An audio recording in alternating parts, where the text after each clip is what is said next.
We had a leisurely morning in the sunshine in Tiree, and then when the tide turned, we set sail. We sailed all the way to the north of Mull before the breeze died.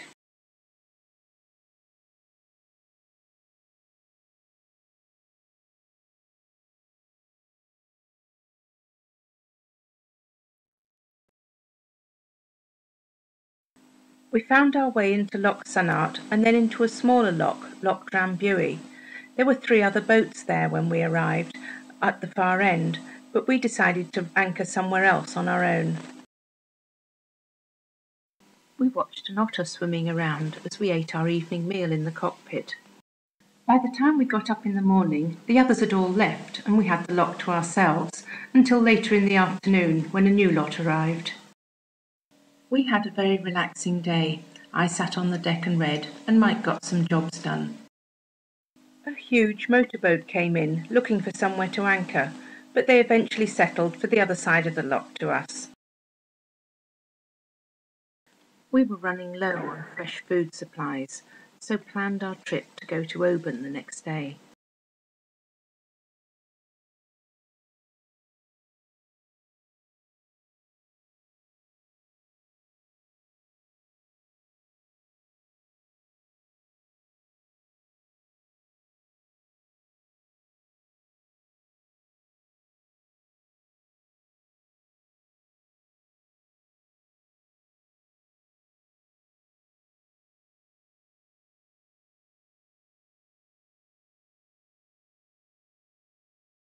The marina at Oban is on Carrera Island, and as we approached we had to wait for one of the ferries to come out.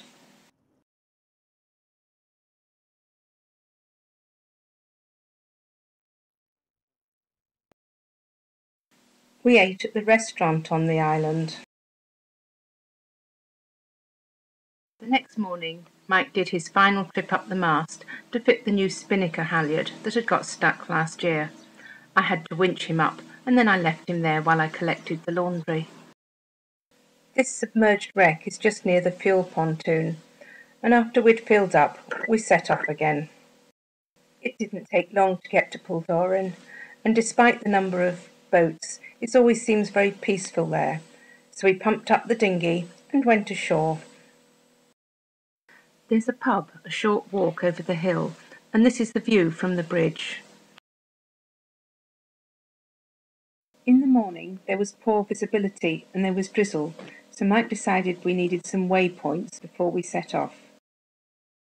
The mist cleared, but the engine was playing up and it kept losing revs, which was really disturbing as we went past the Garbalachs and into the Great Race near the Gulf of Corryvreckan.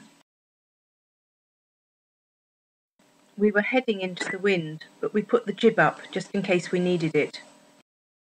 We were on our way to Loch Tarbert on Jura, where we'd decided to go to shelter from the winds that had been forecast. We put 2 anchors out to keep us secure, and we couldn't get ashore until the 3rd day. We had some really bad nights. The worst one I sat up until 3:45 in the morning, and then after that the anchor alarm went off 4 times. We were so long on board that we ended up making up poems. Mine was called The Ode to Loch Tarbert. We met someone who was staying in the bothy, which was quite a surprise, and they had walked over from Portiskeag. It was so good to be ashore and able to stretch our legs. The weather calmed and we were finally able to leave, manoeuvring around the rocks at the entrance.